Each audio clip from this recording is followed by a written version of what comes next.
Welcome back to WSAV News 3 today at 11. Taxpayers have until this Wednesday, April 15th, count it, 2 days to file your 2025 tax returns and pay any taxes owed. Now, if you've been procrastinating, listen to this. Deborah Simmons, Executive Director of the Neighborhood Improvement Association, NIA, and the Volunteer Income Tax Program, VITA, joins us now with what you need to know before the deadline approaches. And it is approaching right now, so before the deadline, period, period, full stop. So filers still have time, but not much. No, not at all. But there is life after April 15th. Okay. There's still tax life. But for right now, you want to, if you don't have time to file, you want to do an extension. Yeah. So at least. And how do you do that? What are those steps? Actually, you can go online and fill out the extension form, and we also do extensions. That's what we're doing right now. Anyone that comes to our office, we are doing extensions for them. And we pulled you away from your office because it's been a very busy season, but in particular, these past few days have been crazy for you. You were talking during the break that the line is out the building right now. Yes, the line was out the door this morning when I walked in. I got here just before I came to you, and my receptionist said, Miss Simmons, the line was down the hall. So people are coming, these last minute taxpayers, and we still can help them. We can still do the extensions for them, and we can walk them through the process. And because we are a year-round office, after tax season, we still prepare taxes, and they're still free. Yeah. And in the meantime, though, it's long days and nights for you. You said you were working until about 9 p.m., and these are all volunteers. Yes, we have like 3 staff, but the rest are volunteers. Yeah, volunteers. So tell us about VITA and what you do and who qualifies. As far as VITA, we recruit volunteers, and they're volunteers throughout the counties who want to give back to the community, who wants to go through the training and come in and help us prepare these taxes. It's not all about taxes. There are other activities that we do as well. So it's an opportunity for anyone who wants to share their talents with the community. As far as who volunteers, just about anyone can volunteer.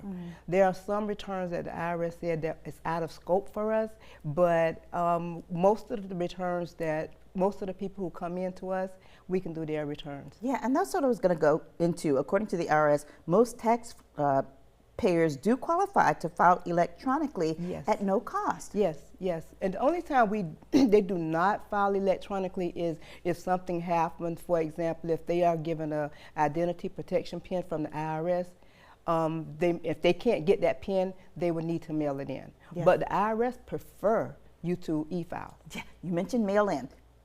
You do not recommend that for people at this point. I do not recommend that, and I mean it's going to take forever for them.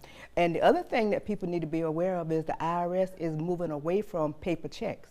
They don't want to send paper checks. So we need to think about having accounts set up. We also help people get a debit card, so that if you do not have an account set up, you can get a debit card and you can still have your check, your refund put on that card. So here's a question for those who have filed. When can they expect their return? Well, the IRS said give them about 21 days from the time that they receive it, but you can always go to their website, which is www.irs.gov, and go to Where's My Refund, and you put the information in, they can give you an update on where your money is. Okay. We also want to alert people about scams, because during tax season, scams pop up everywhere, especially closer to the filing deadline.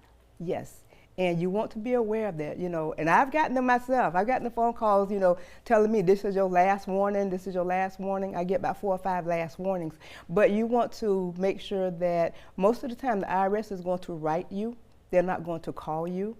They're going to write you. They're not going to send you a text message unless you communicate with them directly. They're not going to send you an email unless you're communicating with them directly. Usually their form of communicating is through letters. Okay. So we talked about receiving your return. If you owe and can't pay the full amount, what should you do? If you can't pay the full amount, pay what you can by the 15th. Pay as much as you can. If you don't have time to file, you need to have an idea. If you think you're going to owe, do an extension, send money with it. and then make sure you file that tax before October 15th. Because if you don't, what happens? Then you will be penalized. There are two, if you owe, there are two penalties. The penalty for failing to file and the penalty for failing to pay. Okay. If you do the extension, you will not be penalized for the failure to file. Okay, so you want to at least do that extension. If you owe and you would send some money in, then obviously you won't have to pay as much for the penalty to pay. Yeah. So you want to at least do the extension. Okay. Now, final question. How do people get in touch with you, and how does that process work? Do they sign up? Do they just come on in? Come in. Our address is 7010 Skidaway. That's at the corner of Skidaway and Eisenhower. We are in building number 9, and they just need to come on in. We're still having trouble with our phones, so they just need to come in. We are there Monday, Tuesday, and Wednesday from 10 until 6, all 3 days. They just need to come in and we can help them. Okay, just look for the building with the long line outside. All right. Deborah Simmons, thank you so much for joining us today. Well, thank you for inviting me. I appreciate it. Well, you can find more information and see this interview again anytime by going to our website, wsav.com/communitycorner.